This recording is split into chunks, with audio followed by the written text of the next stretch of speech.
Good morning, everybody. Hey, welcome to Thursday. It is Jobs Day. We had ADP out yesterday. It was a big surprise to the upside. We'll see what happens today when we get the federal government's first time unemployment claims. And then tomorrow, big day when it comes to the actual unemployment number comes out tomorrow. So we'll talk about that and more today as Dave joins us here in just a few seconds. Before we do that, though, let's not forget that I know I'm pounding this in your head, right? But risk is the one thing in your portfolio that you have control over. You need to know how much risk is in your portfolio, and you need to know how much risk should be in your portfolio, and make sure those two things are matching up. Give us a call at 863-382-0037 to schedule your core retirement design. That we got Dave coming up next. Gorgeous. It's 66 degrees now in Sebring. There's a chance of rain for tomorrow. And then on Saturday, we're going to go back to pretty darn nice and even a few degrees lower on the temperature. All in all, that's going to rain during a weekday and then give us a nice, bright, sunshiny weekend so you can clean out your RV before you head down to the racetrack. We planned it that way just for you, don't you know? It's 8:42. Time to check in on your money and see what's going on Wall Street today. Phillip Statler from Statler Financial Services is here, and as usual, we were trying to figure out what was going on and almost let the record run out. Phillip, did I riff long enough to let you catch your breath? Yeah, man, I'm here. I'm ready. I've pushed the right buttons on my end, so we're ready to go. My buttons were fine. I just lost track of time while we were trying to figure out what Jay Powell was going to do today. Now that he's given us 2 days of a real herky-jerky market, we had him in front of the House and the Senate for 2 consecutive days, and probably the biggest takeaway out of the process is we were talking on Monday about the possibility of a no-landing absence of a recession and inflation just living in 5% land. And Powell pretty much said, we're going to keep whacking you guys with 2x4s until we kill this, even if we have to kill you. There's the short and the long of Jay Powell at the Congress over the last 2 days. Fair reflection? Yeah, I think so. And yesterday, I mean, we ended up okay yesterday, not a huge day, but it was still volatile throughout the day yesterday with some 200-300 point swings in the Dow, which is, I mean, we're getting kind of used to that, but still for where we ended up, it was some big swings. And when we know basically what's causing it too, reading tea leaves on what Chairman Powell says, that makes a big difference because you can actually say why the volatility was there, and that's concerning, isn't it? It is, and let's face it, after his speech or his requisition before Congress, I have to think that we will see a bigger than we originally anticipated rate increase in March. Yeah, I mean, right now, I think you and I are putting our bets on 0.5%, but I wouldn't be at all surprised to see another 0.75% based on the numbers that we've got at least up until this morning. Yeah, I wouldn't either. I'm thinking 3/4. Yeah, and it may be I might go as far as say it's a 50-50 shot right now between 1/2 and 3/4. Okay. My bet is that I'm even seeing that, given what I'm hearing Bullard saying and the other Fed governors that hit the rubber chicken circuit, I wouldn't even take the concept of a full point off of the table completely, would you? I would not. That would not be friendly to the markets. They will not like that if that does come to fruition. I suspect they'll be really honked off at 0.75% even, won't they? It's hard to say. I think that maybe some people are starting to see that that's a possibility. Not that they want that to happen, but I think some of the analysts are feeling like, well, that's definitely a possibility at this point. Absolutely. Net, before we get into the current data this morning, yesterday was, like you said, it was a kiss in your sister day for the most part. Dow managed to go, off by 58 points. The S&P was off by a rock-crushing 5.5. NASDAQ managed to recover a little bit, up about 46. So, in the context of how big the numbers are on those indexes, it was basically a hold steady day at the end. But, like you said, we were 200-300 point swings during the day. Every time Powell said something, it would either go up or to go down, more often down than up through the day. So it was a roller coaster day, although not really one of those 600 point swing days. And then we bring it up to this morning, and this one, talk classic good news, bad news, bad news, good news. The initial jobless claims came out this morning, and the number is still inordinately low. We we only have 211,000 first-time unemployment claims, but it's the first time in quite some time that they're actually up. And one of my tip sheets says, oh my gosh, it's the highest count since December. 211,000 still inordinately low, but it's up 21,000 from last time. And the market, I think, is taking that as any bit of good news they can find. Well, it is, and they're trying to eke up a little bit to the green side, but nothing drastic for sure. And that's, you're right. It isn't moving in the right direction for the Fed, but not a huge enough swing. I don't think that it'll make any difference whatsoever. I think tomorrow's number will be the big deal. And I got to tell you, my initial numbers I'm looking at from the analysts, even if they come in as expected, that I don't know whether that's going to sway the Fed any at all either. They're going to want to see a much different report than what even the analysts are expecting. Yeah, my personal expectation is just following the unemployment claim numbers that we've had for the last month or so. With still 10 times as many jobs openings as there are people looking for work, I wouldn't be at all shocked to see the official unemployment rate actually go down, which is kind of like a take you to the bank level to have a pretty aggressive interest rate increase in 2 weeks.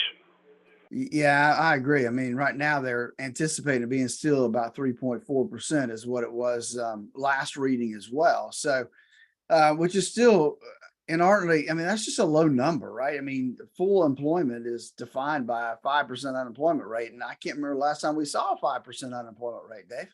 No, even the more aggressive employment advocates are saying 4% is considered full employment. But I remember very well back in the 70s and early 80s, 5% was considered full employment. And we're down near the point where we're 35% below that number. Even if we got up to 4, it'd be an improvement from the standpoint of the Fed's look at the employment picture. And I don't think we're going to go in that direction even tomorrow. No, I don't either. I'm with you on that. I'm thinking that it's, I'm not sure where we're going to end up, but I'd like to see it be more than, I'd like to see unemployment move up for a change. It sounds terrible to say, but we really need to see that movement go up where we got enough people to be able to fill the jobs that are going begging. And I mean, both of us have talked over the last year or so. We both tried to find qualified employees for our companies, and they ain't all that easy to find these days. No, they're really not. And maybe that's selfish of me, hoping that unemployment goes up because maybe that'll make the pool a little bit bigger. And I could say basically the same thing. It sounds hard-hearted, but it's a simple fact of life. Other things going on, I did not see anything. I'm going to throw you a curveball because I didn't see it yesterday. We were supposed to get the beige book from the Federal Reserve out. I did not see one headline on that. Evidently, there weren't any major surprises to be had out of that, right? It must not have been. And with Powell doing a second day of Congress, that probably would overshadow anything unless there was something really big in the beige book that came out. That was kind of tidbits out there this morning before we get to company reports. I saw an interesting article on one of my tip sheets. You and I spent a lot of fun making fun of and watching what I've always called the Reddit gang, the meme stock group that's been buying and selling stocks for mischievous purposes in some cases and sometimes on social bases on the Reddit boards. Well, now I've got a survey out that says that 58% of institutional investors, the guys that throw the really big money around, 58% of them admit consulting the Reddit bulletin board on stocks before they made buying and selling decisions. So much for all that heavy-duty research that we think they've got in the big banks, right? Yeah. So much for the analytics, right? I just found that more funny than anything else, but it's also a little on the frightening side.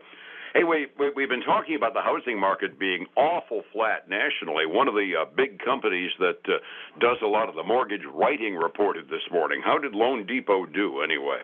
So Loan Depot had a bit of a rough quarter, let's just put it that way, which you would kind of expect, right? I mean, you expect them not to do well. Well, they did a lot worse than expected.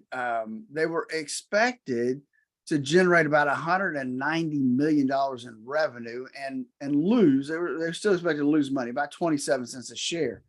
They actually only brought in about $170 million of revenue and they lost 46 cents a share. So that was a big swing for them. That's a big miss for them. They're trading down 7.4%. And let's Crap. just say they're not a high flying stock, right? You can go buy them right now for $1.75 a share. And they're heading toward $1 now, aren't they? Yeah. That's That about they the are. number. That's about the number where you get a nasty letter out of the guys that run the stock exchange saying, "Figure it out, boy, or get delisted." Exactly. Uh, They're heading that direction. Speaking of getting delisted, before we quick ran and said, "Hey, we're on the air." We've got another mortgage broker that isn't reporting, but they may not report again, I gather. Well, this isn't a mortgage broker. This is Silvergate Capital. Oh, Silvergate Capital, which is a digital bank that was involved with FTX, the digital currency firm that went belly up, and the guy's in jail now. So they came out and said that they made an announcement they're going to have to start winding down their operations and liquidate the Silvergate oops. Bank. Yeah, so not good news for them. It makes me wonder why don't they go to zero, right? But I guess maybe when they wind down, there may be some assets left to sell because they're down 37, almost 37%. It'll be a new 52-week low at $3.10 a share. But listen to this range, Dave. They've been as high as $162 a share. You got to feel sorry for the poor boob that bought them at $160 and $150, don't you? You really do. You do have to feel for them. So I don't really understand them. Were they exclusively a crypto bank, or were they a mainline bank that dabbled in crypto? I don't really know. It just says that they're a main crypto lender. Okay. I would think that if they were a mainline chartered bank, we'd start seeing some really heavily raised eyebrows in Washington at the Securities and Exchange Commission, and start getting some stockholders in some other banks in some deep doo-doo. If they're a specialty company that just called themselves a bank, well, then we've got a unique circumstance, and we can raise our eyebrows and go forward. Yeah. I mean, it just says that they're a crypto lender. Okay. Was one of their main businesses, and obviously they must have lent some cryptocurrency to FTX, and that's probably what got them in a little bit of a trouble here. And they're evidently in deep doo-doo. Any other good reports out this morning that give us an indication as to where we are? And like you said, we're getting towards the end. I got one more report. You won't recognize the name probably, but it's a database platform called MongoDB rather. And they came out. They actually had an okay quarter, beat expectations for their fourth quarter, but their guidance for this next quarter is very weak, and they're trading down almost 10% this morning. Mongo not happy this morning. No, he's not. Lordy. Well, resetting the table, it was a modest day yesterday, down on the Dow and the S&P. It was a modest day up yesterday on the NASDAQ, which, given all of the Jay Powell testimony, I guess I should be happy with. 45 minutes before we open this morning, do we see any green ink early on? We do have some green ink today, Dave. The Dow right now is up almost 0.2%. And just to correct that, the S&P 500 actually did end up yesterday by $5.48 and not down. That's right. So that is a plus. So, you're right. And then they're up again this morning, about $4 right now, about 0.1%. NASDAQ 100, it's up less than 0.1%, about $6. So everything is going to be a weak open this morning. The question is, can they hold it? And that's been tough the last couple of days to hold anything that starts green as they open up the market. On the other side of the coin, we got silver finally bouncing up a little bit, a little over 0.1%. Gold's up almost 0.5%. Crude oil's up 0.6 to $77.16 a barrel right now. All right. Well, at least it's staying on the low end of the trading range we've been stuck in lately. Overseas markets, mixed bag in Asia. The Japanese markets were up markedly this morning. Chinese and Hong Kong markets off fractionally. Europe is kind of looking at us and say, are they going to do anything? So they're trading modestly red midway through their day.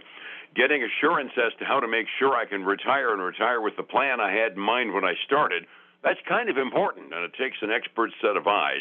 How do I get a hold of your expert set of eyes to make my retirement work, Phillip? Then give us a call at 863-382-0037. And then catch us this weekend for the Statler Financial Radio Show, 6 a.m. to noon on Saturday, 10 a.m. Sunday morning on Highlands News Talk 730, 95.3 FM.